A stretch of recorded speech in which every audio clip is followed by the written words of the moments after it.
El gobierno nacional sigue insistiendo con la estrategia de intentar demandar internacionalmente a los fondos buitre o también al juez Griesa, que fue el que acordó la posibilidad de este fallo adverso para Argentina. Hoy me sorprendió también al jefe de gabinete, Jorge Capitanich, decir que sería necesario que el gobierno de Obama le pusiera límites al Poder Judicial, específicamente al juez Griesa. Al menos a mí me sonó como una intromisión o alguna vulneración en expresión, por supuesto, de la división de poderes. Está en línea el abogado constitucionalista argentino, que es el doctor Daniel Sapsay. Daniel, soy Luis Novarecio, ¿cómo le va? Bien, gracias, un gusto escucharlo, Luis. Igualmente para nosotros. La verdad que me llamó la atención. Capitán dijo, ¿cómo puede ser que el gobierno de Obama no le ponga límites a Griesa? Raro eso, ¿no? Mire, no solo raro, está demostrando, poniendo de manifiesto una concepción en el ejercicio del poder, porque pareciera que consideran que eso es propio de un poder ejecutivo, interferir en las cuestiones judiciales. Olvidan que nuestra Constitución tiene una disposición que prohíbe expresamente el ejercicio de funciones judiciales o la intromisión en causas pendientes de parte del presidente de la Nación. Claro. Estados Unidos ha sido el modelo de ese tipo de cláusulas, así que pareciera que el desconocimiento del derecho constitucional es flagrante de parte de nuestro jefe de gabinete de ministros. Digamos, ¿hay algún modo que sea republicano de interferir, que el Poder Ejecutivo interfiera en el Poder Judicial? Ningún modo, porque si no salimos del concepto de republicano. Claro. La esencia de la República Democrática Constitucional es la separación de los poderes. En ese marco ellos deben ser independientes y en particular la independencia de la justicia es la que garantiza de mejor manera una de las funciones fundamentales en una democracia, que es la función de control. Doctor Sapsay, ¿cómo ve esta expresión de intentar demandar ante tribunales internacionales, sea los fondos buitres, sea el sistema judicial americano? ¿Tiene chance esto? Para mí no tiene ninguna chance. Respecto de tribunales internacionales, en relación con el gobierno de los Estados Unidos, se habla de la Corte Internacional de Justicia. La Corte Internacional de Justicia es la Corte de Justicia de las Naciones Unidas. Para poder acceder a esa jurisdicción debe haber un acuerdo previo entre los estados. Estados Unidos no acepta en principio la jurisdicción de ese tribunal como la de muchos otros, y creo que acá hay una confusión con lo que ocurrió cuando fue el tema de las pasteras. Usted recordará. Sí, claro. El tema de las pasteras, estaba involucrado el problema de Gualeguaychú y demás, y con el Uruguay.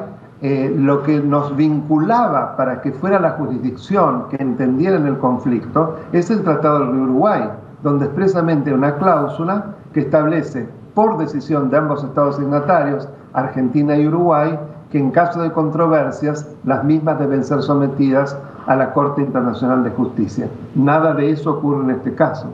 También me llamó la atención los dichos del ministro de la Corte Suprema de Justicia de la Nación, Raúl Zaffaroni, que él dijo que veía una suerte de especulación dolosa o de estafa dolosa de aquellos que habían comprado bonos basura de un país en situación de crisis económica, intentando conseguir un fallo que habilitara el pago de los intereses para el usurarios. ¿Esto es demandable a nivel internacional? Mire, yo entiendo que no, porque lo que nosotros hemos aceptado cuando se hizo la prórroga de jurisdicción, mal que nos pese, es la jurisdicción del Estado de Nueva York en los Estados Unidos de América. Por lo tanto, se debe seguir todo el marco jurídico que rige en ese Estado y en ese Estado de Nueva York, en la nación de los Estados Unidos y en su Estado de Nueva York. En ese marco no existe ninguna posibilidad de recurrir las decisiones definitivas de la justicia de Estados Unidos en tribunales internacionales, como es por ejemplo el de la Organización Mundial del Comercio u otras.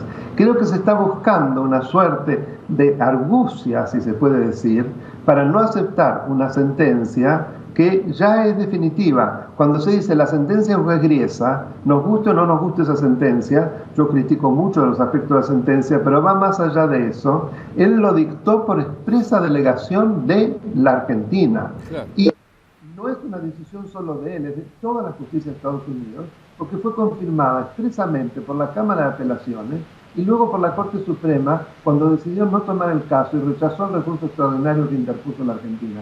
Con lo cual tácitamente también convalidó el fallo. Es una torpeza lo que voy a decir, pero digo, el sometimiento a la jurisdicción del tribunal del juez Griesa fue voluntario de la Argentina, de la misma manera que cuando uno firma un contrato de locación y en la última cláusula se somete a la competencia de un determinado juzgado, de un determinado fuero, pasó lo mismo con la Argentina. Es exactamente lo mismo, está muy bien la traslación que usted hace, es un colega, así que usted sabe derecho. Claro, totalmente. Es exactamente así. Doctor, lo cambio de tema. El gobierno nacional insiste con que es inviable, de acuerdo a la Constitución, que el vicepresidente pida licencia en su cargo. ¿Esto es así? ¿Está prohibido por la Constitución? De ninguna manera, la Constitución no lo prohíbe y cómo no va a ser posible que pida licencia si en este momento se desempeña como miembro del Senado, es su presidente. Por lo tanto, debe asimilarse el régimen en cuanto a licencias, renuncias y demás a la situación de un senador.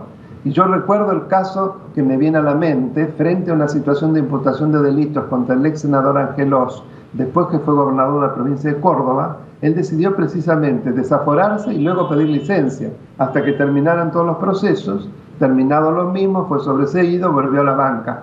Eso tardó 2 años y medio, durante los cuales se ocupó de seguir sus conflictos judiciales. Consideró que no era decoroso para él continuar en el ejercicio de la banca cuando estaba en juego precisamente su buen nombre y se le imputaban delitos de corrupción durante su gestión como gobernador. Ese creo que es la actitud que debe tener un hombre de la República y no la actitud que está teniendo el vicepresidente. Le digo más, quien está seguro de que es inocente hace lo que hizo el doctor Ángel Oz. Claro. Claro, y más con este concepto que usted menciona, no estando expresamente prohibido, aquí sí existe la libertad de realizarlo porque no está precisamente interdicta la posibilidad de que él pida la licencia. Por supuesto, ante la solicitud de toda la oposición de que no presida más el Senado, e inclusive el mismo oficialismo, como ya hemos visto, que cuando necesita sacar una ley donde para el quórum necesita parte de la oposición, tiene que esconderlo. Es una vergüenza. O sea, como una licencia de hecho, o si no se lo hace viajar, que me parece vergonzoso para todos los argentinos que una persona sobre la cual pesa semejante sospecha de haber cometido delitos sea quien nos representa en los actos donde asumen los presidentes de otros países. Ya pasó con el de Panamá, ahora va a pasar con el de Colombia.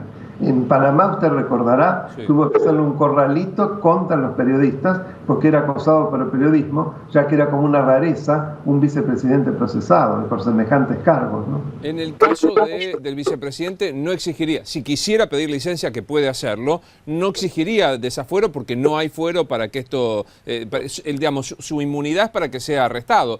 Para el resto de los casos no. Para el resto no. Es decir, para que el proceso continúe como está continuando, por la llamada ley de inmunidades o de fueros, solamente es necesario el desafuero cuando el juez considere que debería perder la libertad física, ya sea por el dictado de un auto de prisión preventiva o ya sea por una condena privativa de libertad. Caso contrario, esto no es así.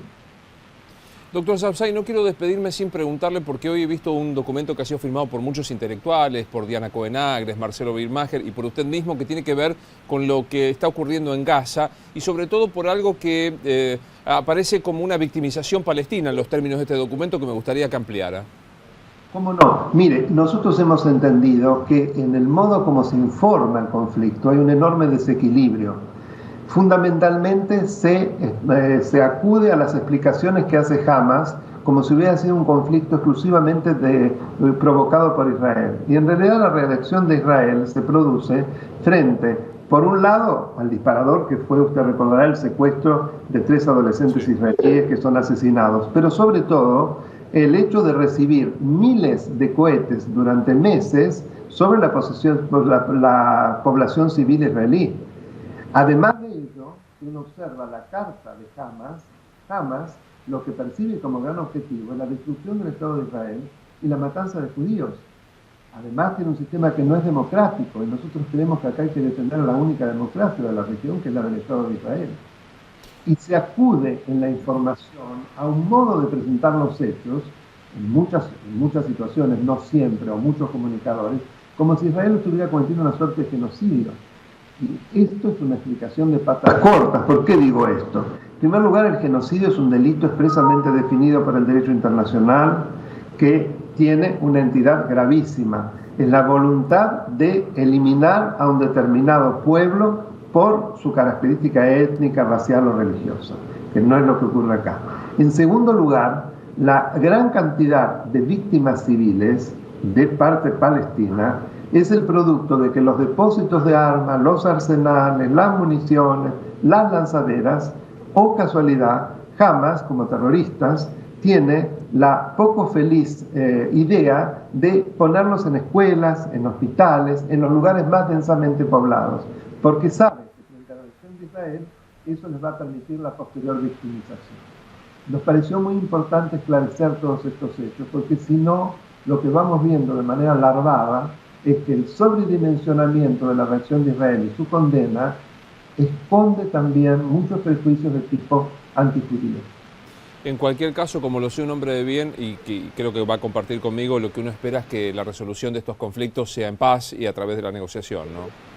Sin ninguna duda, y si usted ve cómo termina nuestra declaración, además hay un párrafo expresamente en donde se exhorta a Israel a evitar, dentro de las posibilidades técnicas con las que cuenta, el mayor número posible de víctimas, que tiene que extremar los cuidados.